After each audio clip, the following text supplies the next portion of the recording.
approach the sigil on the stone. Magic glitters and swirls from it erratically, as if malfunctioning.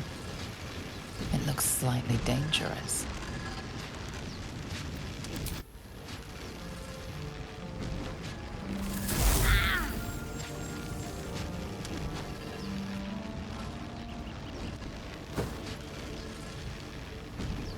A hand?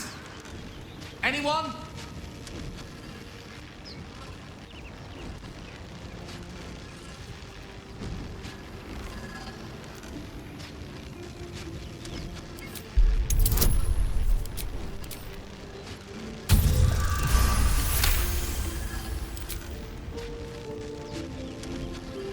That's it! Go on! Keep pulling!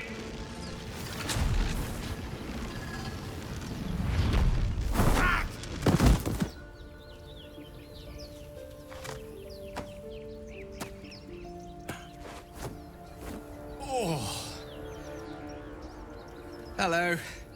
I'm Gale of Waterdeep. Apologies. I'm usually better at this. A bit shocked, but friend, it's a relief and a pleasure to make your acquaintance. Say, but I know you, don't I? In a manner of speaking. You were on the Norse Lloyd as well. And I can only assume you too were on the receiving end of a rather unwelcome insertion in the ocular region. No use sugarcoating it, is there? The insertee we speak of, this parasite, are you aware that after a period of excruciating gestation, it will turn us into mind flayers? It's a process known as ceramorphosis, and let me assure you, it is to be avoided. You don't happen to be a cleric by any chance, do you? A doctor? Surgeon? Uncannily adroit with a knitting needle? You seem to know enough about our condition to realize it's beyond most clerics' skills. Most, no doubt, but I find myself hoping to be in the presence of the few. You don't happen to be one of them. As we've established, few enough can. It's not exactly a common affliction. We're most certainly going to need a healer, and soon, too. How about we lend each other a helping hand once more and look for a healer together? Most excellent. A parasite shared is a parasite halved, or something to that effect. Oh, but before you think you're about to embark on a journey with most ill-mannered a man, thank you for pulling me out of that stone. It was an act of foresighted kindness, I assure you. For I have the feeling ample opportunities will present themselves for me to return the favor. Let's see. I hail from Waterdeep, City of Splendors. I am a wizard of considerable acclaim and scholar of exceptional accomplishment. I have a cat, a library, and a weakness for a good glass of wine. And if the mood takes me, I'm known to try my hand at poetry. You ain't gonna shoot me. Your hands are shaking. Put it down. She can't fight back. That's the point. Get out of the way! She didn't kill your brother, Arca. You're better than this. Shoot before you lose your nerve, Tiefling. If you ever had it to begin with. Looks like the Absolute sent me a protector. You gonna kill her too? You! Move!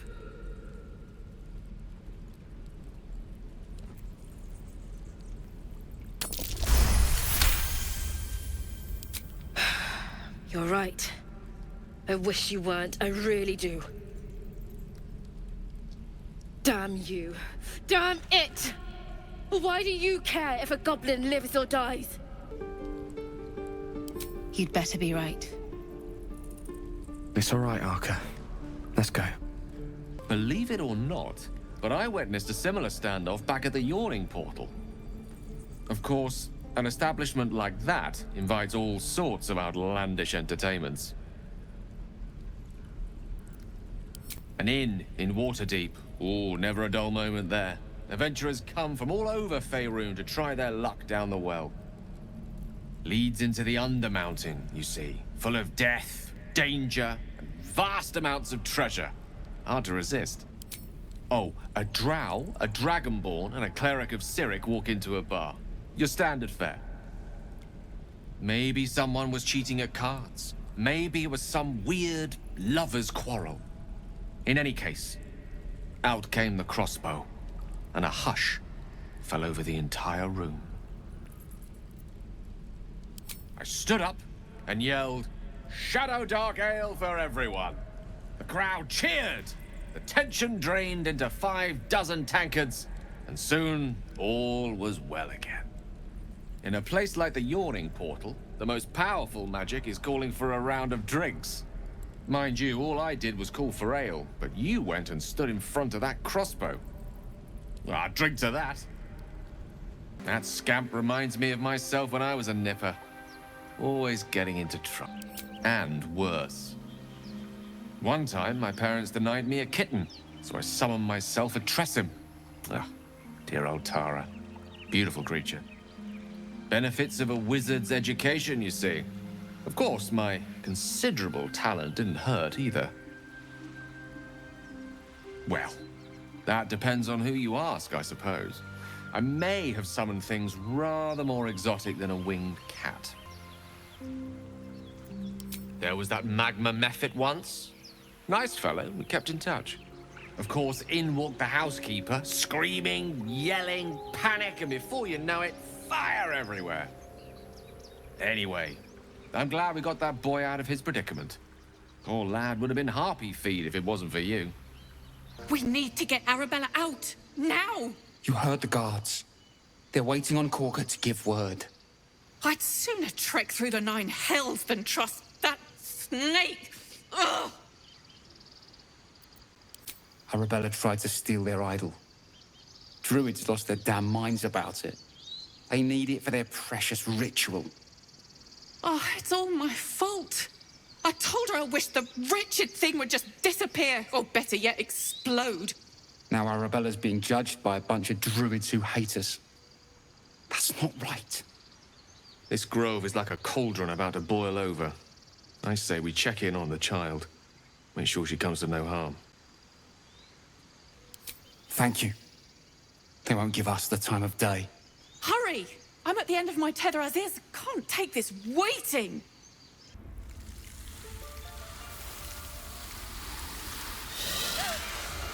Please. I'm sorry. This is madness, Korga. She's just a... A what, Wrath? A thief? A poison? A threat? I will imprison the devil. And I will cast out every stranger. She's a parasite. She eats our food, drinks our water, then steals our most holy idol in thanks. Wrath, lock her up. She remains here until the rite is complete. And keep still, devil. Tila is restless. Come, Korga. We took back the idol. Surely... Do it. I hear the Tree Father's spirit in your words. It is as you say. Sifisif, Tila, to me. Out, thief. My grace has its limits. Thank you, Korga. Master Halsin... Halsin isn't here. Keep his name off your tongue, lest Tila pierce it. That woman has more venom in her heart than a snake in its fangs. But at least the child is safe. What is youth if not a time to be forgiven for one's transgressions? Couldn't agree more. The girl wasn't innocent, but that doesn't mean she was guilty.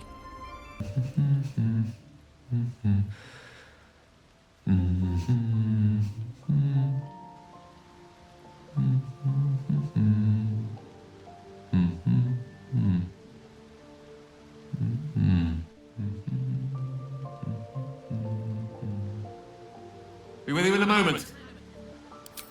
Not a trick, my friend. Magic. Be that as it may. Ceramorphosis.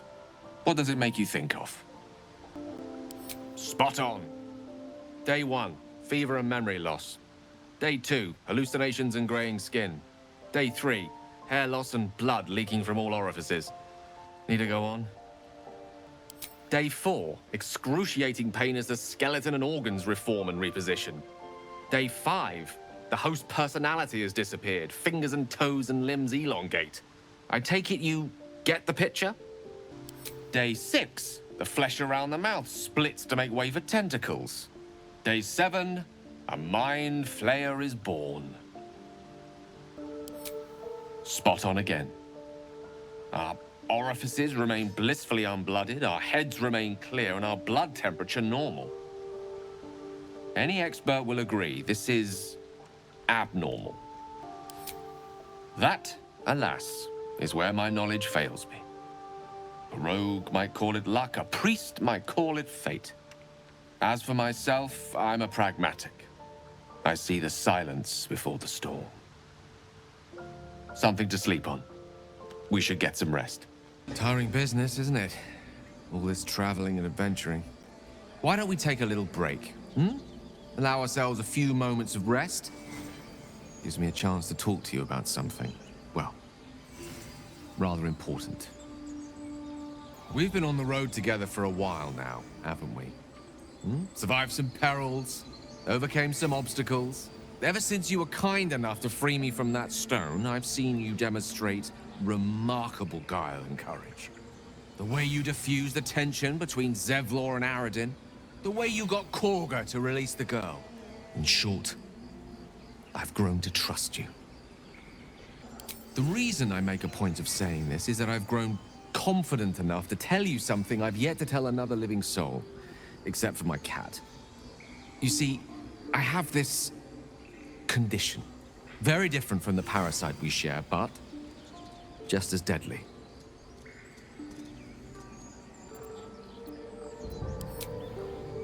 Thank you for the offer, but the treatment for my condition is very specific. What it comes down to is this. Every so often, I need to get my hands on a powerful magical item and absorb the weave inside. I can say no more on the matter. Not now, anyway. Just trust me when I say it's all of vital importance. It's been days since I last consumed an artifact, since before we were abducted. It's only a matter of time before my craving returns. That is why I turn to you.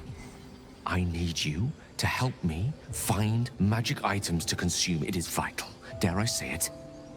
Critical. You have my thanks. And fear not. Your implicit trust is well placed and will be rewarded with any and all means at my disposal. I'm sure we won't have to look very far to find what I need. Faerun overflows with magic-infused treasure. As do our packs, as a matter of fact. We've such an item already in our possession. Primed for the moment the need arises. I hope I can count on you. Go ahead. I'm listening. Think of it as tribute. The kind a king might pay to a more powerful neighbor to avoid invasion. As long as I pay, there will be peace. But should I ever stop, along comes a war. I can assure you, the battlefield would extend well beyond the borders of my body alone. Your enterprising approach to my problem is most encouraging. But it is a delicate process to keep my condition stable. I do not yet need to consume an item, but keep it close by. It will not be too much longer. What's on your mind? Apart from finding me an artifact to consume, which I assume you're pursuing with the appropriate urgency. That is most gratifying to hear. May I? Thank you.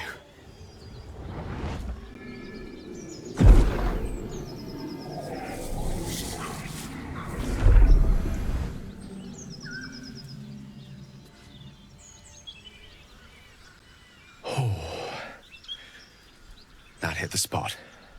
I can feel it work. The magic, it's like a lullaby that sings to sleep the demon inside. A metaphorical demon, I haste to point out, but no less dangerous. And no less bound to wake up again to continue its ravages. Such is the nature of all monsters. Oh, it's not so bad once you get used to it. And, on the plus side, my tower in Waterdeep has never been so free of clutter. Sincerely, though, I understand I ask a lot from you with few answers in return. But in time, all will be told. My lady, I bow to your boundless kindness.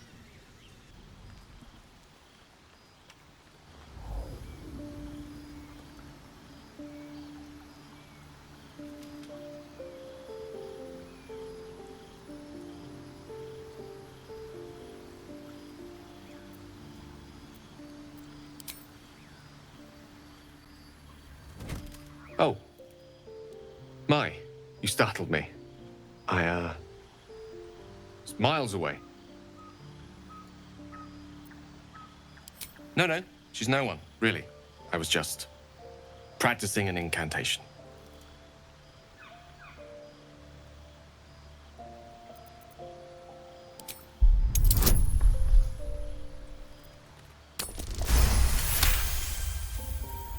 What can I say? She's Mystra. I can't quite describe it.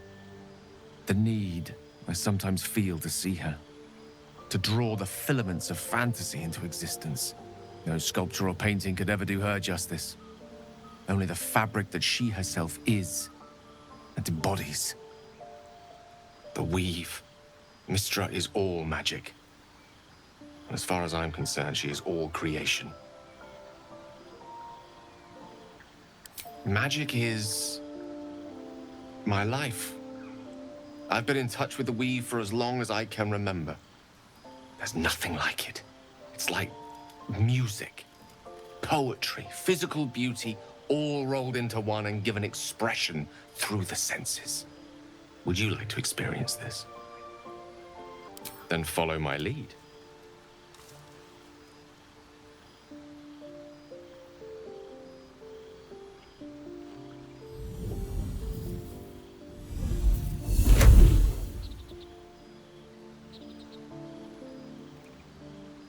Now you.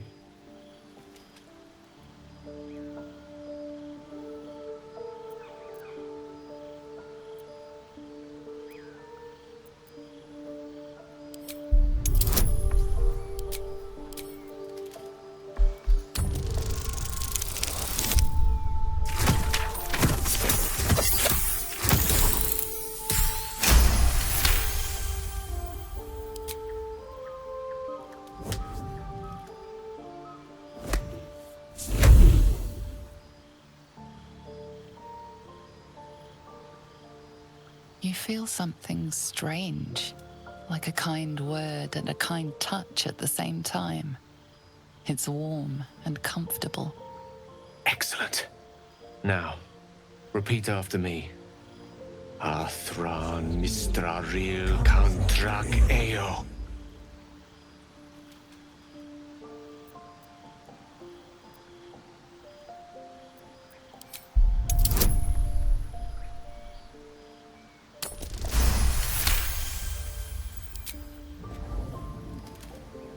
Suddenly, the scent of rosewater and a sense of well-being.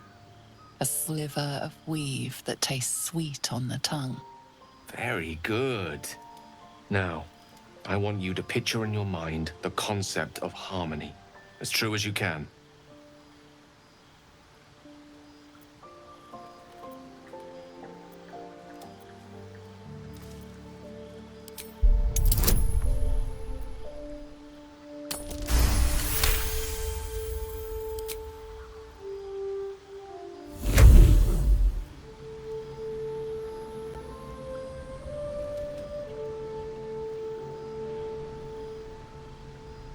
You see, or is it sense, the presence of a woman.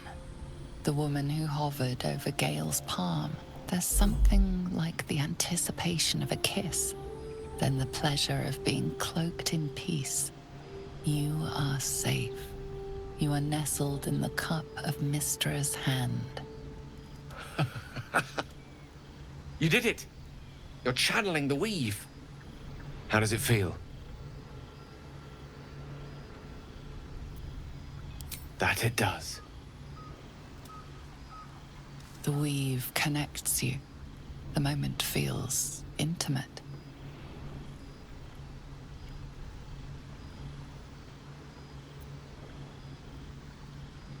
You realize the weave is making you one.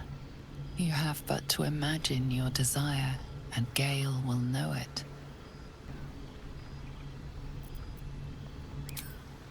I didn't think... You perceive quick-fire gusts of embarrassment, trepidation, and finally, elation. Sorry. I wasn't expecting... But it is a pleasant image, to be sure. Most pleasant, in fact. Most welcome. The weave evaporates, and as it does so, you realize the night feels suddenly cold and lonesome. Oh. There it goes. How easily things slip away from us, no matter how hard they were in the obtaining. Good night. I enjoyed sharing a moment of magic with you. Tell me, what can I do for you? I assure you it's not. Don't get me wrong, you did well. The somatic component, the verbal component, even the focus on the inner self that invites Mistra in. But I was still your conduit. To perform such a feat alone requires much and arduous study. Yet it is life's most worthy pursuit in my impartial, if not humble opinion. Oh, I was surprised, but pleasantly so. Just like I said, amid the madness that has befallen us, it seems almost out of place to think of a kiss. And yet, now more than ever, it's important to recall what makes us human. A stolen glance, that sudden heartbeat. Sometimes the little things are worth more than kingdoms.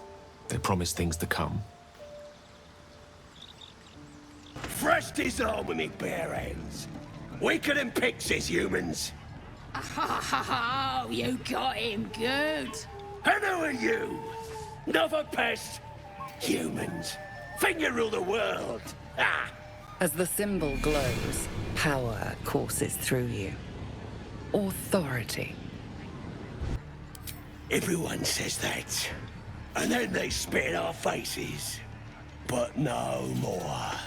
Things are changing. We got the Absolute on our side now. You better learn your place. Go on. Kiss my foot. Or I'll wipe that nasty look right off your face. I feel I should warn you that the average goblin foot is host to some 24 toe-curling diseases.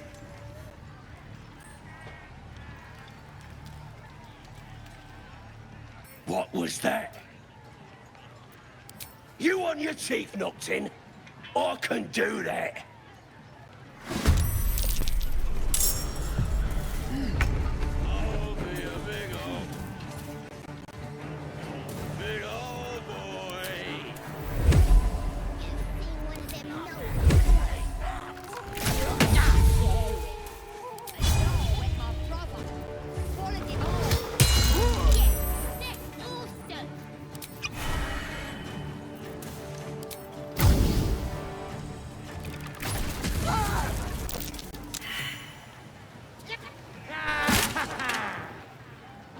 Wait! I yield! I yield!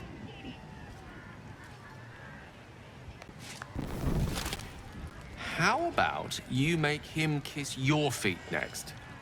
Pungent poetic justice. Yes! Yes! There! There! I've done it. Mercy is not your strong suit, is it? Help! Help me! My condition is worsening again. I need to consume some powerful magic or it may become volatile.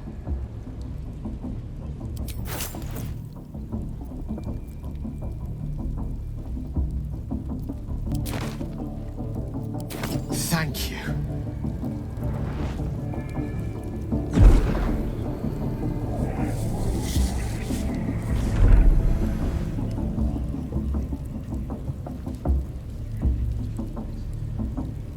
strange experience.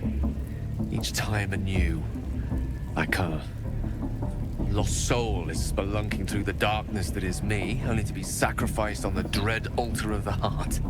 Somehow the second artifact hasn't had the effect of the first. It's somewhat relieved the discomfort, but I fear my hunger hasn't quite... You do plenty for me, more than you realize. But this cannot be remedied. The magic isn't having the effect it should have. It's not like the last time, like a rainstorm that quells a forest fire. It merely drizzles. The embers still sizzle, the fire remains undefeated. I'm not certain what's going on, but nothing good. Please, I need to think. I need to retrace my steps to a glade of calm and think. Thank you for the artifact. A great deal of trouble it was, too. A great deal of trouble indeed. Beautiful night, don't you think? Nothing like a brush with destruction to make one appreciate the majesty of the celestial canvas. It's a view I would once have shared with my companion, though definitely unaccompanied by such revelry. She preferred it when we were alone, curled up before a crackling hearth with some ancient, esoteric tome between us. Ink glinting in the firelight. Oh, not everyone is comfortable being alone with their thoughts. Though I never felt alone with a book in my hand, or with her for company. I speak of Tara, my Tresson, assistant, my constant companion through all the ills and tribulations my hubris has thrust upon me. She'd be most impressed by our efforts saving these tieflings. Proud, even. And I've given her little to be proud of recently. After I was afflicted with my condition, and locked myself in my tower for an entire year. It was inconsolable. Wallowing in my self-inflicted tragedy. I've given up on myself. But Tara never did. It was her encouragement. Her research that led me to my treatment. Once we knew that magically infused items were the key, she went out to find them for me. She saved my life. After so long being cared for by someone else, it feels good to have repaid the favor. Not directly to Tara, but to these poor tieflings. I'm sure she would approve. Smart does her a disservice. She's a fine wizard in her own right, though somewhat held back by her lack of opposable thumbs. You remind me of her somewhat. There's a steeliness in you, an unwavering tenacity, even in the face of, to be frank, quite dire odds. Wish she were here for me to make a formal introduction. But I would never ask her to undertake such a journey. She's safer at home. Besides, she was always telling me I needed to spread my wings, so to speak. Find mortal friends instead of hanging onto Mistra's coattails. So that's what I'm doing. I hope.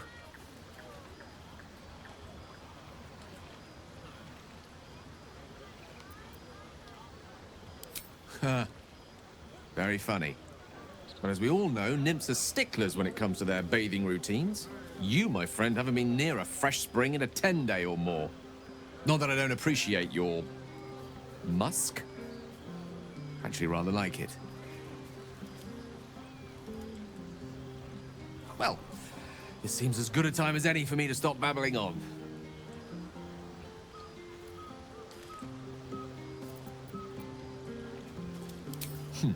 Were I to recite that list, I fear we'd be here at dusk tomorrow. Many things, I assure you.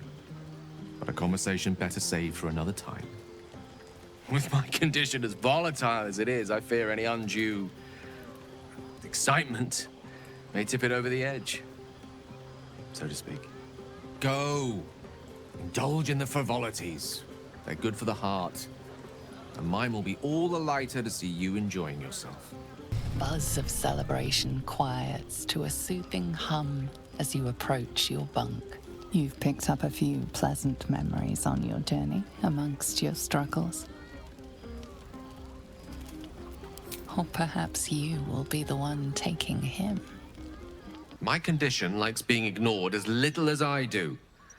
I must consume another artifact. And soon. Thank you.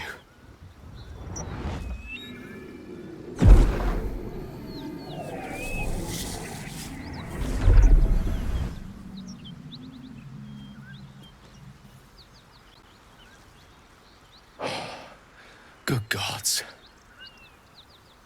It hardly has any effect. Oh, Mystra, have mercy on us all.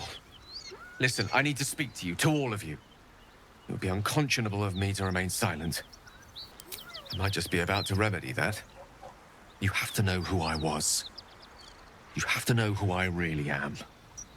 What I am is a walking shadow of the promise I once held. I'm what one might call a wizard prodigy. Who from an early age could not only control the weave, but compose it. Much like a musician or a poet. Such was my skill that it earned me the attention of the mother of magic herself. The Lady of Mysteries. The goddess Mystra. She revealed herself to me and she became my teacher. In time, she became my muse. And later, even my lover. Oh, yes. We enjoyed each other's company.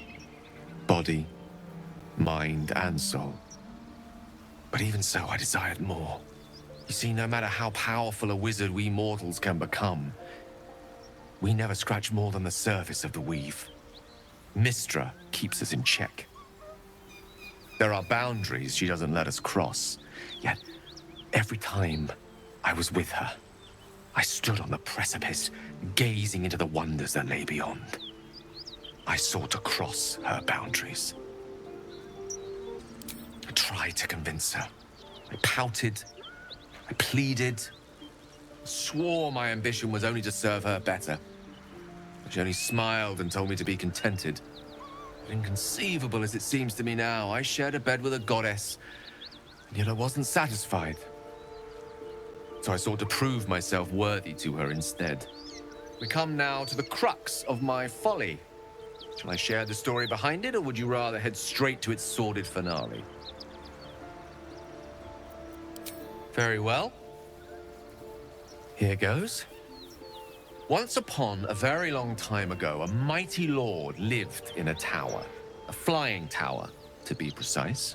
I'll save his history for another time, but the gist of it is that he sought to usurp the goddess of magic so that he could become a god himself. He almost managed, but not quite. And his entire empire, Netheril, came crashing down around him as he turned to stone. The magic that was unleashed that day was phenomenal. Roiling like the prime chaos that outdates creation. Even the weave itself could not withstand the onslaught. It fractured, then shattered, and all magic was lost to the mortal realms, until the day Mystra returned. She restored the weave, reuniting all its scattered shards. Or so I thought. Until, in the course of my studies, I learned of a book. A Netherese tome in which a piece of the fractured weave had been sealed beyond her reach. What if, I thought, what if, after all this time, I could return this lost part of herself to the goddess?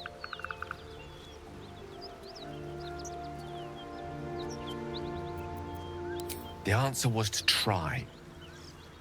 And the outcome was to fail. I was certain that this deed of raw power, draped in romance, would convince Mystra to take me by the hand and welcome me into her hitherto forbidden domains. I was mistaken. I obtained the fabled book and took it into my study. As for what happened next... Here. Place your hand over my heart. Let me show you.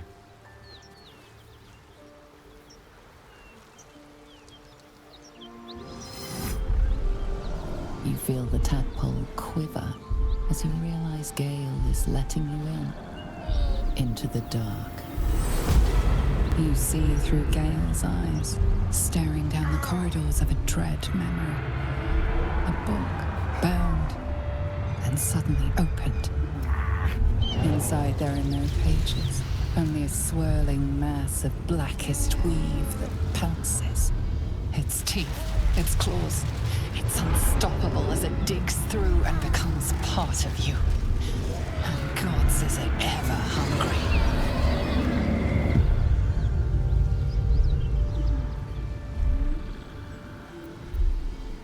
Thankfully, the moment I absorbed the fragment wasn't enough to kill me outright.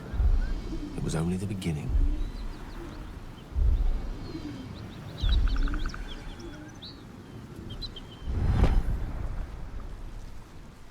This Netherese blight, this orb, for lack of a better word, is balled up inside my chest.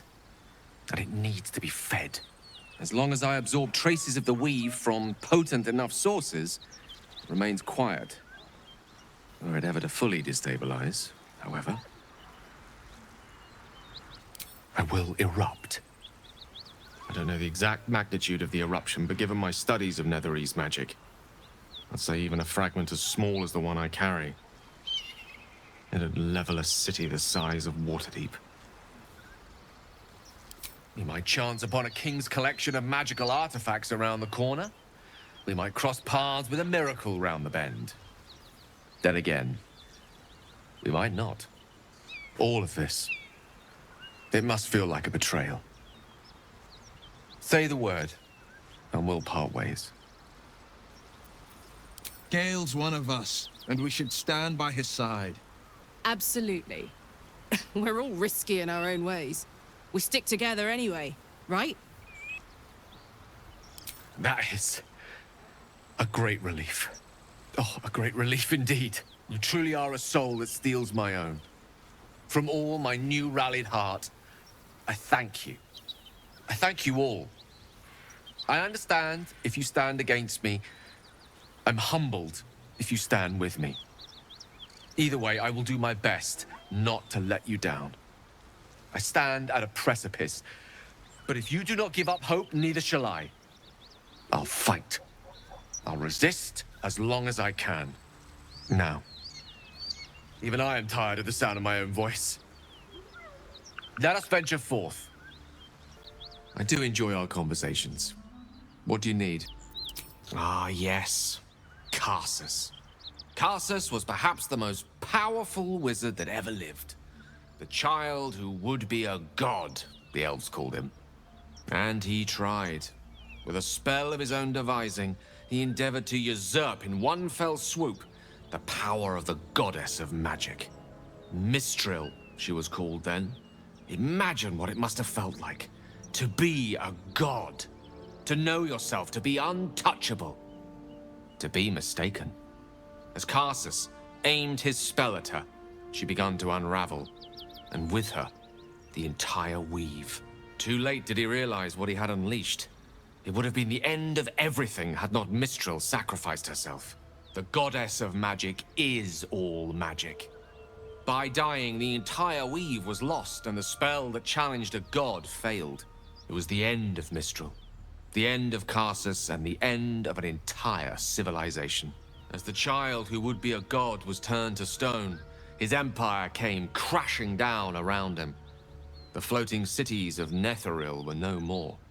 An event that came to be known as Karsus's folly. Loving them has its side effects as well.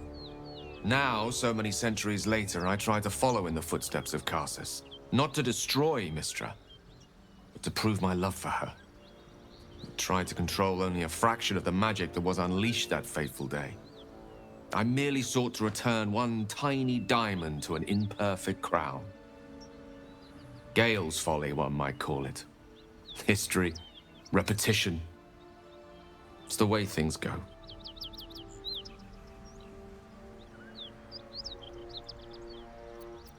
If it should ever come to that, if I ever know I am no longer able to stop it, I will do anything I can to ensure no one but me pays for my mistakes. I will find the remotest place on the surface of Faerun, or perhaps far below in the depths of the Underdark. I will await that death, alone. I promise I will not betray your trust. You kept me by your side despite the menace that I am. If worst comes to worst, I will be long gone before the curtain falls.